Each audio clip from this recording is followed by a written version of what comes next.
titanium dioxide is associated with DNA damage, cancers, and gut inflammation, and has already been banned in England, Scotland, Wales, Northern Ireland, and even France. Roll the clip. This Mars Inc., they're the ones who make it. They're being sued by this woman in California who claims that the colorant is dangerous. It's worth bearing in mind that it's considered a food colouring anyway. So it's been licensed. It's a food colouring that you can use.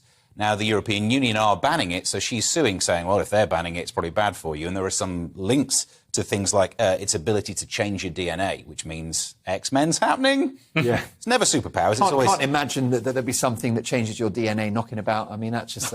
surely that's the stuff of science fiction, isn't it? Well, that doesn't sound too good, does it? Anyways... You know what happens when you cook carbohydrates? What? It forms the carcinogen called acrylamide. Known toxin, known cancer-causing, but potato chips are legal. Does a potato chip contain acrylamide? All cooked carbohydrates form the carcinogen acrylamide. So if I steam asparagus, there's acrylamide formed. Well, I would say I should be careful about the cooking. So cooking in oil and high heat on carbohydrates, processed carbohydrates, form acrylamide. Crackers, breads, ready-to-eat meals, cheese, yogurt, deli meats, sauces, soups, everything. Ask yourself a question. What is the shelf life of a homemade batch of cookies? 2 to 3 weeks max if kept outside the fridge. Then how is it that your biscuit packet stays intact for months, even years? Because it comes with chemicals. Chemicals that extend their shelf life but reduce yours. Same with these heat and eat meals. A lot of us resort to them these days, and understandably so. Our lives are busy. There isn't enough time to cook 3 fresh meals a day, so microwave meals have become common. They've replaced traditional meals, for some people at least. In India, the frozen food market is worth $1.2 billion. You know what's amusing? A lot of these ready-to-heat packets can be kept in the room temperature for months. Imagine keeping a homemade dal or curry outside the fridge for months. What do you think would happen? Now imagine the amount of preservatives that go into making these packaged meals. Same with packaged bread, packaged cakes, and everything else that is industrially packed. Salt too is a preservative. Most of the packed items, including chips, noodles and fries, are loaded with salt. It extends their shelf life, it enhances their taste, but at what cost?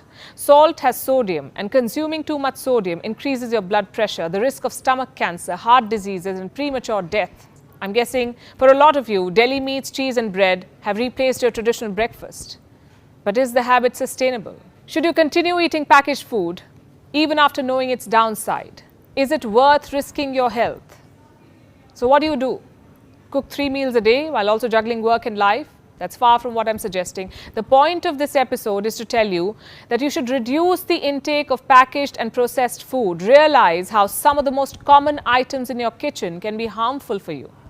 Those colorful cereals that you eat every morning, they're food color, and food color has acrylamide. It's a chemical that's not good for your health. It causes cancer. You know what else has food color? Packaged bread, cakes and biscuits. How do you think some of those biscuits are unnaturally dark or orange or pink? How is it that they come with colorful creams? Sure, your homemade snack looks dull in comparison, but it's safer.